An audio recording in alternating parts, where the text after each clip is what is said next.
Erioed I meddwl tybed beth sy'n digwydd i'r criw yma ar ôl I ti eu hailgylchu nhw. Please dweud, nad ydyn ni'n mynd rhy beth. Newyddion da, mae dros 90% ohono'n cael ei brosesu yma yn y Deyrnas Unedig, ac mae mwy na'i hanner y hyd yn oed yn aros yng Nghymru. Be? Fan yma? Fel yma? Ie, wir, ac mae'r cyfan yn dechrau gydag un cam syml. Rhoi'r eitem ailgylchu gywir yn y bin ailgylchu cywir. Bore ni. Ein stop cyntaf, yr orsaf trosglwyddo gwastraff. Diolch boi.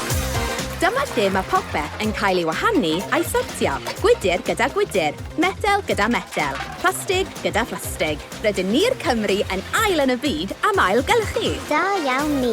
O'r fan hyn, mae pob deunydd yn mynd i'w gyfleuster arbenigol ei hun. Mae metel wedi ei ailgylchu yn defnyddio hyd at 95% yn llai o ynni na'i wneud o'r newydd. Teidi. Gellir ailgylchu gwydyr dro ar ôl tro, heb i'w ansawdd dirywio o gwbl. Beth? Clir bel crisial. Ac mae ailgylchu dim ond un botel plastig yn arbed digon o ynni I wefru ffôn dros 20 gwaith. Teimlo'n bwerus, man. Yna, just fel na, maen nhw'n ôl.